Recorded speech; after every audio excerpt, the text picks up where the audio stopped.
안녕하세요. 조상한 권사입니다.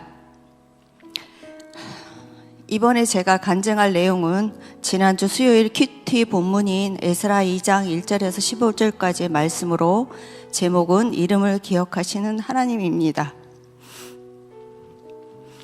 저는 죄인입니다. 의인을 가장한 죄인입니다.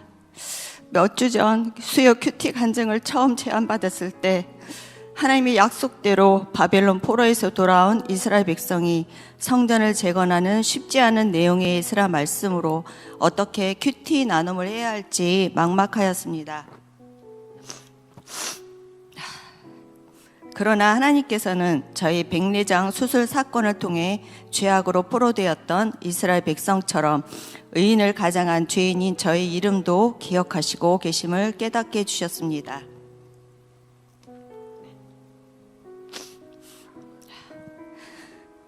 저는 작년 10월경 백내장 수술을 받았습니다.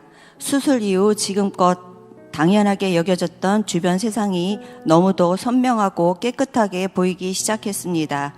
그때를 같이하여 하나님께서 그 경험을 통해 저희 영혼의 상태를 돌아보게 하셨습니다.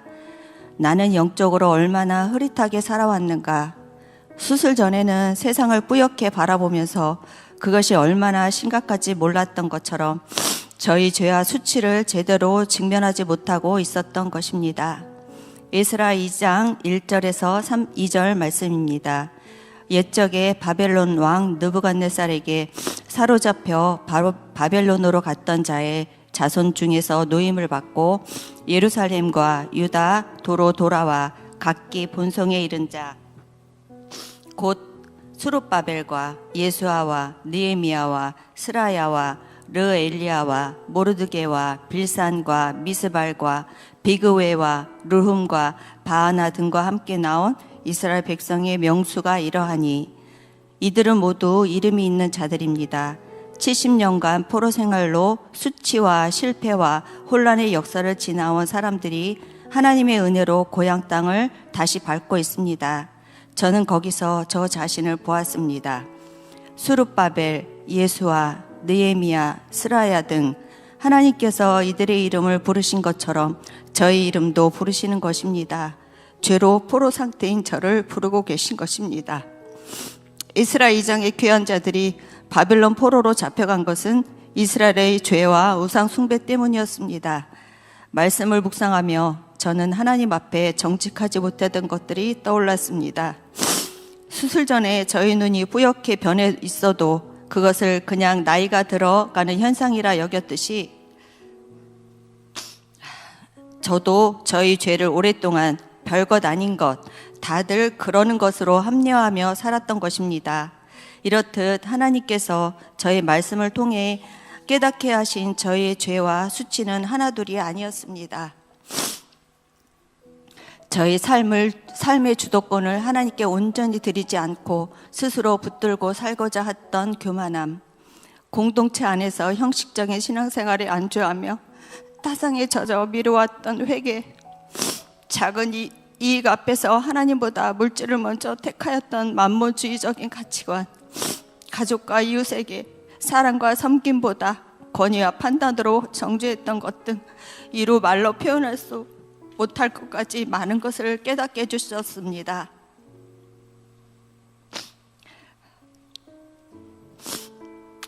백내장으로 흐려진 눈이 수술 전에는 그 심각함을 실감하지 못하듯 저도 이 말씀을 묵상하기 전까지는 내 죄와 무게를 제대로 느끼지 못했습니다.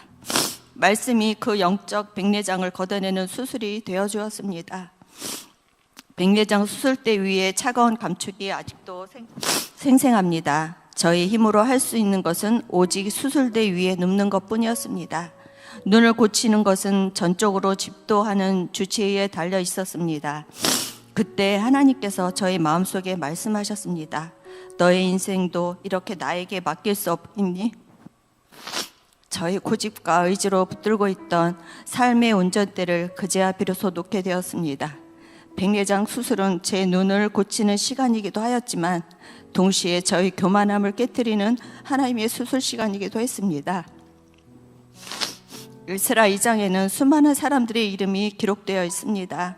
하나님은 그 이름들을 하나도 잊지 않으셨습니다.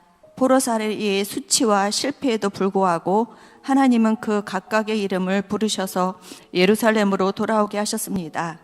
성경의 그 낯선 이름들을 하나하나 읽어 내려가다가 문득 멈추었습니다. 하나님께서는 왜 이 많은 이름을 굳이 기록하셨을까? 그것은 하나님께 우리는 단순한 군중이요 무리가 아니기 때문입니다. 세상은 저를 그냥 가정주부나 누구의 어머니로 기억할지 모르지만 하나님은 죄의 포로로 신음하던 저의 이름을 기억하고 불러주셨습니다.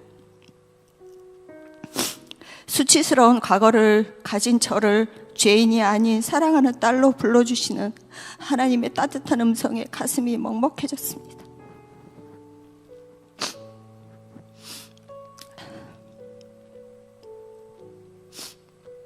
다른 사람들은 흔하게 하는 백내장 수술이지만 저에게는 눈에 칼을 대야 한다는 두려움으로 잠시 망설였던 것이 사실입니다.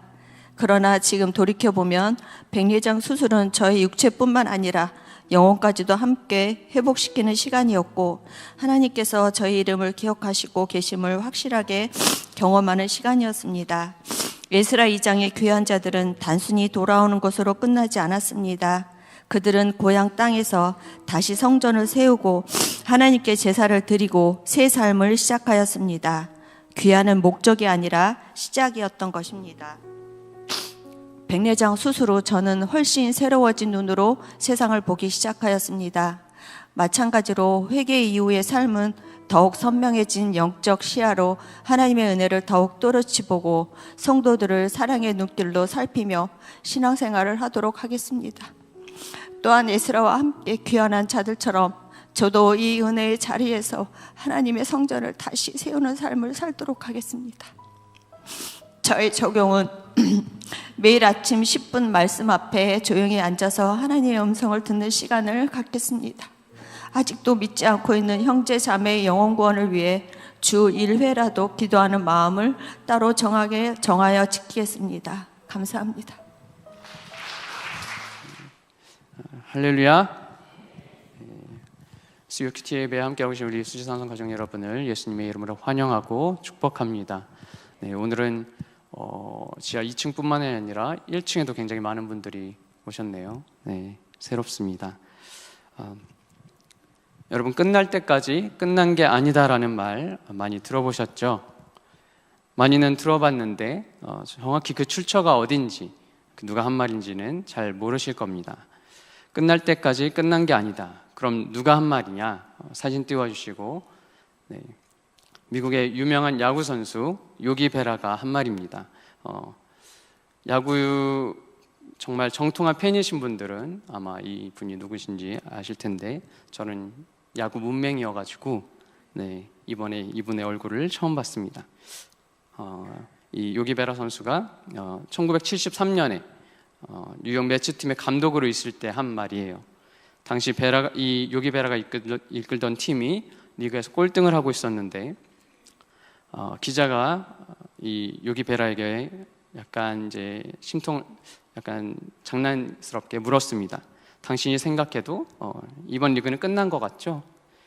그 질문에 이 요기 베라 선수가 속으로 분을 사기면서 한 말이 바로 끝날 때까지 끝난 게 아니다라는 말이었죠. 그 후 베라가 이끌던 팀은 그의 리그 우승을 차지하고 월드 시리즈에 진출했다고 합니다. 이 일화로 끝날 때까지 끝난 게 아니다라는 말은 여기저기 많이 쓰이고 있습니다. 마지막까지 그 결과를 알 수 없으니 쉽게 포기하지 말라는 의미가 담겨 있죠. 그리고 그건 우리의 신앙생활에 있어서도 마찬가지입니다. 오늘 본문은 아닥사스다 왕이 페르시아의 관료들과 주변 민족들이 사령관 르음과 서기관 심세를 통해 올린 상소문에 답장으로 보낸 조서의 내용입니다. 이스라엘 자손들이 그토록 기다렸던 성전 재건 작업이 대적들의 방해와 상소로 인해서 중단되는 내용을 담고 있어요. 하나님께서 준비하시고 허락하셔서 진행된 성전 재건이었는데 갑자기 왕의 조서 하나로 중단되어야 하다니 이스라엘 백성들은 얼마나 당황스러웠을까요? 주변 민족들의 방해야 어떻게든 견디면서 이렇게 성전을 건축해 나가면 될 일이었는데 이스라엘 귀환과 또 성전 재건을 허락했던 페르시아 그 왕조가 건축을 반대하니까 도무지 어찌할 방도도 없고 영문도 모를 일이었습니다. 하나님과의 관계를 회복하고 임재를 구하는 성전 건축은 이대로 허탈하게 끝나버리는 걸까요? 이럴 때 쓰는 말이 있죠. 끝날 때까지 끝난 게 아닙니다. 오늘은 이 조서의 내용 안에 담긴 영적 원리들을 살펴보면서 하나님께서 오늘 우리에게 주시고자 하는 말씀은 무엇인지 함께 알아가 보도록 하겠습니다. 아닥사스다 왕의 조서 안에서 발견할 수 있는 영적 원리 중에 하나는 하나님의 대적들은 우리를 무너뜨리기 위해 잘 단합한다는 겁니다. 아닥사스다 왕은 사령관 르훔과 또 서기관 심세를 대표하는 사마리아인과 가나안 연합의 상소에 이렇게 화답을 합니다. 17절입니다.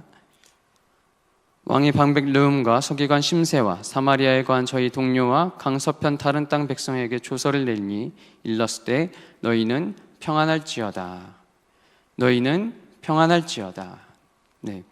물론 이 말은 아닥사스다 왕이 인사말로 한 말이지만 평안을 빈다는 그 말 안에는 그들에게 적의가 없고 오히려 그들의 상소에 대해 호의를 가지고 살펴보았음을 나타내고 있는 말이죠. 이처럼 하나님을 거부하는 우리 안팎의 모든 대적들은 우리가 모처럼 하나님께 순종해서 구원을 위해 움직이기만 하면 가만두지를 않습니다. 어떻게든 우리를 방해하고 무너뜨리기 위해서 서로 단합하기를 서슴지 않죠. 그것이 하늘의 악한 영들이 권세 아래 움직이는 하나님을 대적하는 무리들의 특성입니다. 다윗은 그의 시에서 이러한 악한 권세들의 특성에 대해서 이렇게 밝히고 있습니다. 시편 2편 1절부터 3절입니다. 우리말 성경인데요. 제가 읽겠습니다. 어째서 나라들이 술렁거리며 민족들이 헛된 일을 꾀하는가? 세상의 왕들이 자기를 내세우고 통치자들이 모여 여호와와 그 기름 부음 받은 이를 거스르며 저들의 사슬을 끊자 저들의 족쇄를 던져버리자 하는구나. 아멘. 하나님과 그 아들 예수 그리스도를 거스르는 세상 권세들은 동서고금을 막론하고 하나님의 통치와 주권에 순종하기를 싫어하죠. 그래서 언제나 하나님의 일이 이루어지는 걸 조금이라도 발견하게 되면 서로 모의하면서 하나님의 일을 방해하려는 계책을 꾸밉니다. 하나님의 통치가 이 땅에 미치지 못하게 하고 또 하나님이 이루시려는 구원 계획이 어그러지기만 할 수 있다면 수단과 방법을 가리지 않아요. 앞서 7절부터 10절에는 사령관 르훔과 서기관 심세로 대표되는 사마리아와 강 서편 다른 땅에 거하는 무리들의 명단이 기록되어 있는데 이들의 이름과 지역만 합쳐봐도 6명의 대표자 이름과 9개 지역의 지명이 거론되는 걸 볼 수 있습니다. 이스라엘의 그 작고 작은 땅에 재건되는 성전 한 채를 세우지 못하게 하려고 사방의 모든 민족 또 모든 지역이 들고 일어났다고 해도 과언이 아닌 거죠. 이들 중에는 서로 사이가 좋지 않은 지역과 민족들도 분명 있었을 겁니다. 그러나 하나님의 성전이 세워진다고 하니까 이 일을 방해하는데 너도 나도 한마음 한뜻이 된 거죠. 어떤 나라든 서로 갈라져 싸우는 나라는 망하게 되고 서로 갈라져 싸우는 집도 무너지게 돼 있기에 하나님의 임재라는 위협 앞에 살아남기 위해서 이들은 서로 뭉칠 수밖에 없었습니다. 세상은 서로 자기들의 이익을 놓고 원수처럼 다투다가도 하나님을 대적하는 데는 친구가 될 정도로 단합을 잘 하는 거예요. 예수님이 체포되셨을 때 서로 원수였던 헤롯과 빌라도가 예수님을 모욕하며 서로 친구가 된 것처럼 말이죠. 그래서 사령관 르훔과 서기관 심세를 비롯한 주변 민족과 지역의 지도자들은 성전 건축을 반대로 단합해서 아닥사스다 왕에게 상소를 올린 겁니다. 이렇게 하나님을 대적하기 위해 단합한 세력들은 우리가 하나님의 일을 하려 할 때 어떻게 공격을 할까요? 아닥사스다 왕의 조서 안에서 발견할 수 있는 또 다른 영적 원리 중 하나는 하나님의 대적들은 우리를 무너뜨리기 위해서 우리의 약점을 놓치지 않는다는 겁니다. 성전 건축을 반대하는 세력들은 이스라엘의 과거를 조사하도록 아닥사스다 왕에게 상소합니다. 18절부터 20절입니다. 너희의 올린 글을 내 앞에서 낭독시키고 명하여 살펴보니 과연 이 성읍이 예로부터 열왕을 거역하며 그 중에서 항상 패역하고 모반하는 일을 행하였으며 옛적에는 예루살렘을 주재하는 큰 군왕이 있어서 강 서편 모든 땅도 주재하며 조공과 접세와 부세를 저에게 다 바쳤도다. 아멘. 아닥사스다 왕은 상수한 무리들의 요청대로 왕궁의 과거 기록을 살펴봤습니다. 그랬더니 이스라엘이 과거에 어떤 나라였는지 어떤 민족이었는가가 딱 견적이 나온 거죠. 여러 왕들에게 계속 대항해서 반역하고 반란이 끊이지 않았다는 겁니다. 또 예루살렘의 강력한 왕들, 다윗을 위시한 솔로몬, 우시야, 히스기야 같은 왕들이 유프라테스 강 서쪽의 모든 땅을 장악하고 조공과 조세와 관세를 바치도록 했다는 거예요. 물론 이 왕들은 하나님이 함께 하셔서 유프라테스 강 서쪽의 상당한 지역까지 영토를 확장하고 막강한 군사력을 행사할 수 있었습니다. 그리고 모압과 암몬 또 에돔 족속 같은 이방 민족들에게 조공을 바치도록 요구했죠. 이러한 사실이 아닥사스다 왕에게는 위협으로 다가왔을 겁니다. 예루살렘의 성전이 세워지고 이스라엘 민족의 신앙을 중심으로 단결하게 된다면 다시금 강력한 지도력을 중심으로 뭉쳐서 페르시아의 반역을 일으킬 수 있는 가능성도 있었으니까요. 실제로 남유다는 시드기야 왕이 예레미야의 예언을 무시하고 바벨론에 반역했다가 멸망당했죠. 이 과거의 기록이 빌미가 되어서 아닥사스다 왕이 건축을 반대하는 쪽으로 마음을 굳히는 데 일조하게 된 겁니다. 사령관 르움과 서기관 심세의 무리들은 이 점을 정확히 노려서 아닥사스다 왕에게 고소했습니다. 15절에 이렇게 고소하고 있죠. 왕은 열조의 사기를 살피시면 그 사기에서 이 성읍은 패역한 성읍이라 예로부터 그 중에서 항상 반역하는 일을 행하여 여러 온갖 각도의 손해가 된 것을 보시고 아실지라 이 성읍이 회파됨도 이 까닭이니이다. 아멘. 여러분, 하나님을 대적하는 악한 영과 또 권세들은 이렇게 하나님의 일을 하려는 사람들의 약점을 놓치지 않고 교묘히 파고듭니다. 우리 과거의 죄와 실수들, 또 근심과 염려들, 내면의 열등감과 낮은 자존감, 자책감, 시기, 질투, 결핍과 중독들, 그것들을 물고 늘어지며 계속해서 고소하죠. 그 고소의 내용은 주로 우리가 하나님의 일할 자격이 없다거나 그러다가 망할 거라는 식입니다. 너 같은 게 이런 일을 할 자격이 있어? 너처럼 비겁하고 음탕하고 무능하고 위선적인 인간이 어떻게 그 거룩한 하나님의 일을 할 수 있다는 거야. 넌 그럴 자격이 없어. 능력이 안 돼. 너 지금까지 계속 같은 죄를 범하면서 같은 실수를 반복하면서 같은 악습관을 벗어나지도 못하면서 어떻게 헌신하겠다는 거야. 어떻게 그 직분을 감당하겠다는 거야. 그렇게 교회에 내 모든 시간을 다 쏟아붓다가는 너만 손해야. 그렇게 교회에 헌금하다가는 내 인생만 거덜나는 거야. 이런 식인 거예요. 우리 머릿속에 또 우리 마음속에 끊임없이 이런 말로 계속 참소하며 틈을 파고 들어옵니다.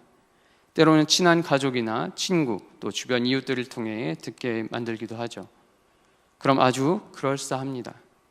그런가 싶다가 어느 순간 계속되는 공격에 마음이 조금씩 무너져 내리면서 그럴지도 몰라가 어느새 그래 난 안 돼가 돼버리는 거죠. 아니면 반대로 은근히 그럴 자격이 있다고 교만해지도록 부추기고 구슬리기도 합니다. 우리는 자칫 대적들의 이런 거짓말에 넘어가서 하나님께서 맡겨주신 귀한 일을 위축돼서 포기해버리거나 자고해서 스스로 하나님과 멀어져서 무너지거나 하게 되죠. 이렇게 우리의 약점을 물어뜯어 하나님의 일을 못하게 만들려는 이 악한 영과 그 세력들은 굉장히 끈질깁니다. 아닥사스다 왕의 조서 안에서 세 번째 영적 원리를 찾아보자면 하나님의 대적들은 우리를 무너뜨리기 위해서 결코 쉬지 않는다는 겁니다. 본문 21절 22절입니다. 이제 너희는 명을 전하여 그 사람들로 역사를 그치게 하여 그 성을 건축지 못하게 하고 내가 다시 조서 내리기를 기다리라. 너희는 삼가서 이 일에 게으르지 말라. 어찌하여 화를 더하여 왕들에게 손해가 되게 하랴 하였더라. 아멘. 아닥사스다 왕은 르움과 심세에게 이스라엘 자손의 공사를 중단시키고 성을 건축하지 못하게 하라고 명령합니다. 자신의 명령을 이행하는데 게으르지 말라고 하죠. 왕실에 손해가 가지 않도록 신속하게 조치를 하라는 뜻입니다. 이처럼 하나님의 일을 방해하는 대적들은 자신들이 손해보는 걸 끔찍하게 싫어하기 때문에 하나님의 일을 쉬지 않고 방해합니다. 태초부터 지금까지 또 앞으로 예수님 다시 오실 그날까지 이 악한 영과 권세들의 방해는 멈추지 않을 거예요. 쉬지 않고 계속될 겁니다. 역사 속에 수많은 교회 안의 분열과 교회를 향한 핍박이 이를 증명하고 있어요. 또 우리 삶에도 호시탐탐 우리의 믿음을 무너뜨리려고 쉬지 않고 틈탈 기회를 노리고 있고, 또 교회 공동체를 무너뜨리기 위해서 교회 안팎으로 약점을 찾아 무너뜨리려 하고 있습니다. 그리고 결국에는 우리를 무너뜨리기 위해 권력을 행사합니다. 본문 23절, 24절입니다.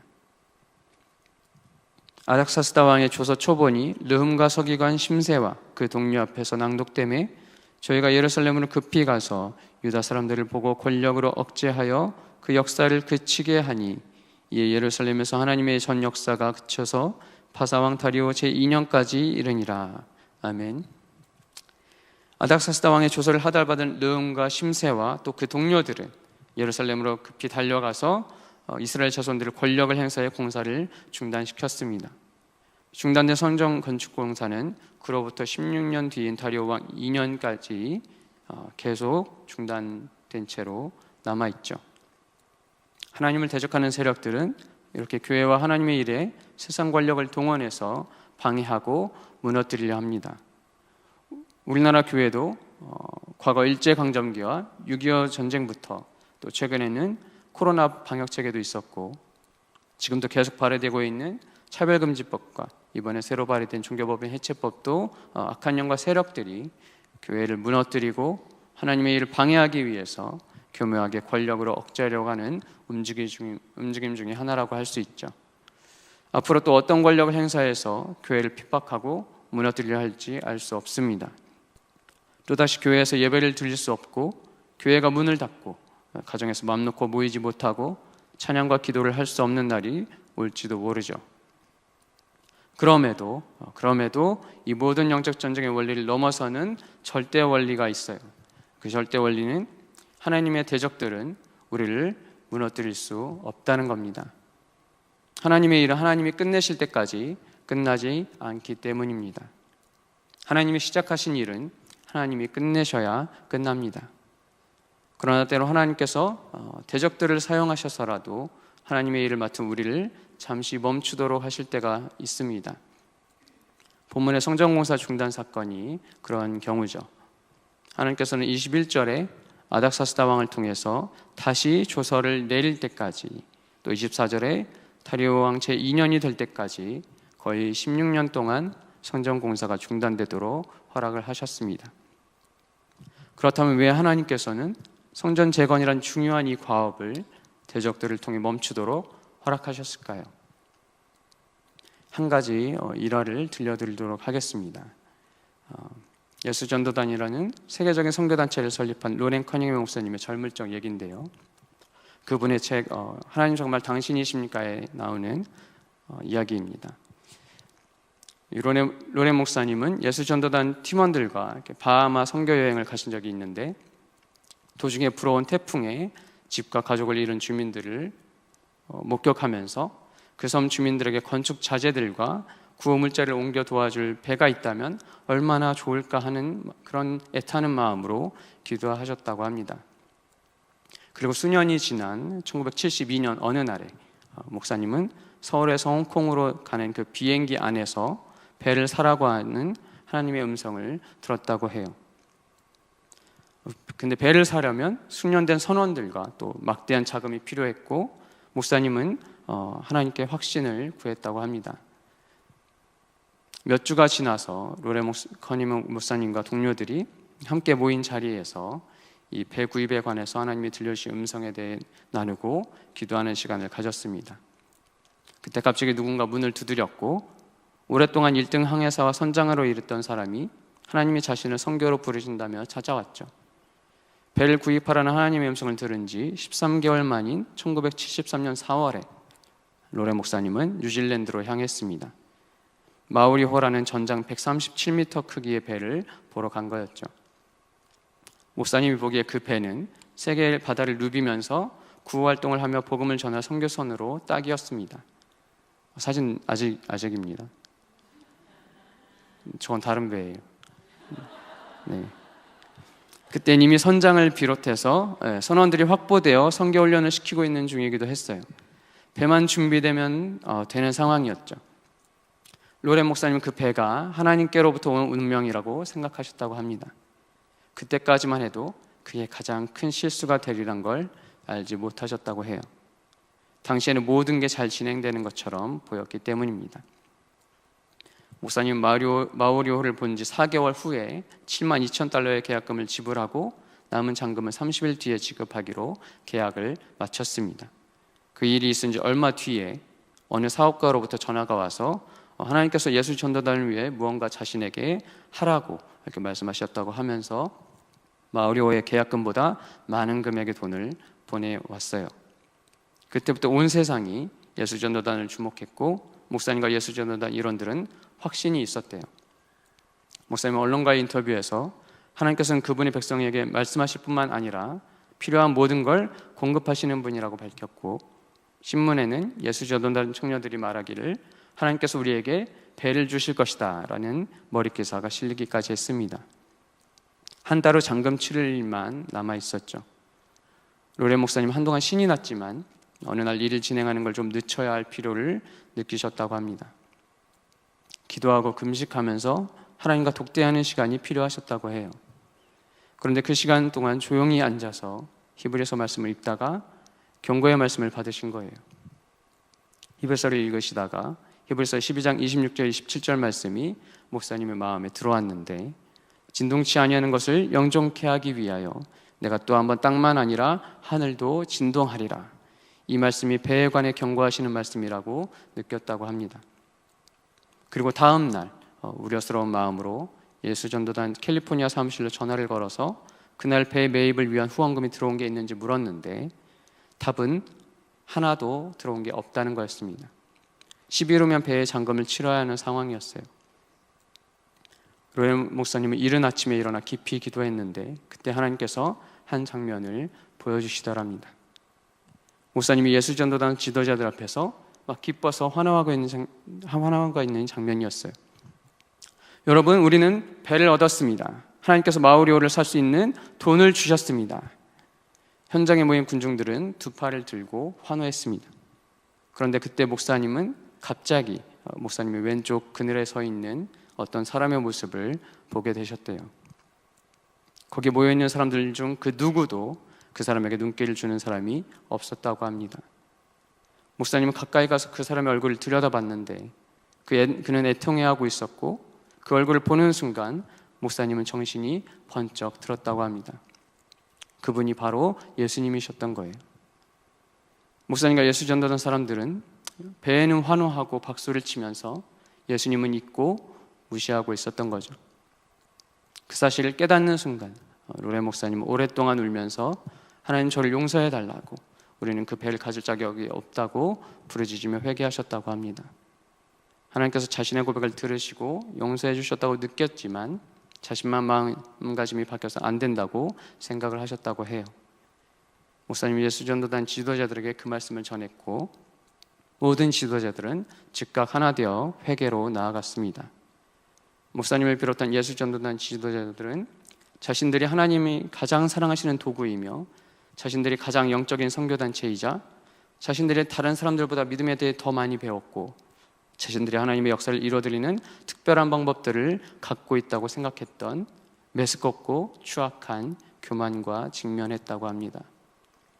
목사님과 지도자들은 다시 우선순위를 재정렬하고 배라는 도구에서 하나님께로 시선을 돌렸습니다.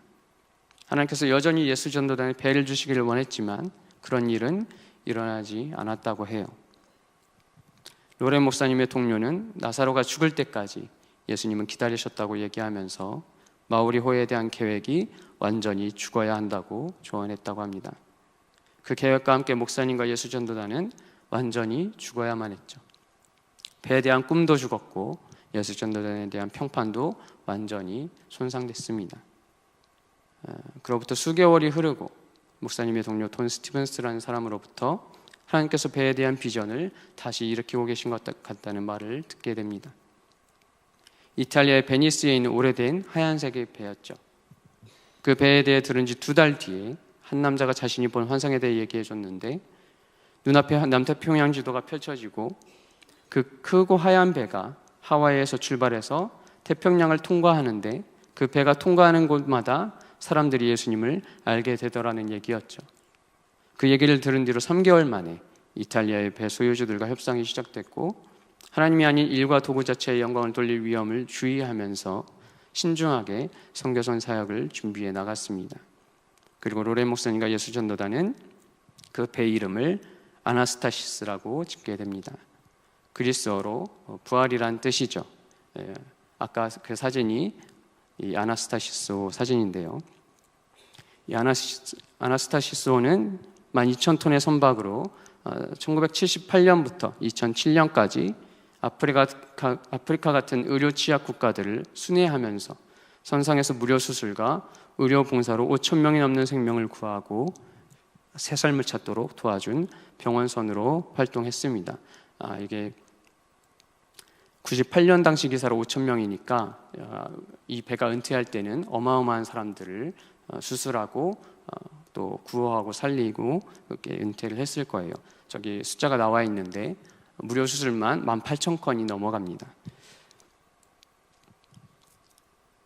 이렇게 지금은 병원선 사역이 확장되어서 아나스타시스 이후 2대의 병원선을 더 거치고, 현재는 글로벌 머시호와 아프리카 머시호 2선박이 바다를 누비며 선교를 하고 있어요.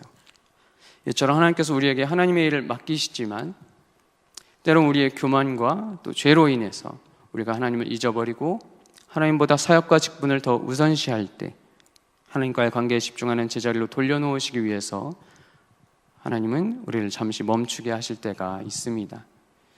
이스라엘 자손들도 성전을 건축하면서 어느새 하나님보다 성전을 더 우러러보며 교만해졌던 건 아닐까요? 16년이라는 시간이 지난 뒤에 하나님께서는 학개와 스가랴를 보내시고 다리오 왕의 마음을 여셔서 다시 성전을 지을 수 있는 길을 열어주십니다. 사랑하는 수지산성 가족 여러분, 아무리 우리가 과거에 실수하고 허물을 남겼다 해도, 세상이 아무리 예수 믿는 성도와 교회를 싫어한다 해도, 우리를 구원하신 우리 하나님께서는 하나님의 나라를 반드시 이루시고 우리와 함께 하실 겁니다. 태초에 계획하신 구원 계획을 반드시 이루시고 우리와 함께 하실 거예요. 그 확고한 의지 안에서 우리도 하나님의 뜻에 따라 우리의 삶과 가정과 교회를 거룩하게 세워가려고 말씀에 순종하기로 했다면, 비록 우리의 실수와 허물이 우리를 참소하고 또 세상이 우리를 조롱하고 반대하고 억누르게 만드는 빈미가 될 수는 있겠지만 멈추게 할 수는 없습니다. 허물어뜨릴 수는 없어요. 하나님이 우리에게 약속하신 구원과 회복은 하나님이 이루실 때까지 끝난 게 아닙니다. 하나님께서 시작하신 일은 하나님께서 끝내셔야만 끝납니다. 때론 하나님께서 맡겨주신 일과 직분을 더 우선시하게 되어 잠시 하나님께서 멈추실 때도 있겠지만 결코 좌절하거나 포기하지 마세요. 그 어떤 방해와 난관에도 하나님의 때를 기다리며 함께 우리 삶을, 또 우리 가정을, 또 교회를 거룩하게 세워나가는 우리 모든 수지산성 가족이 되기를 예수님의 이름으로 축복합니다.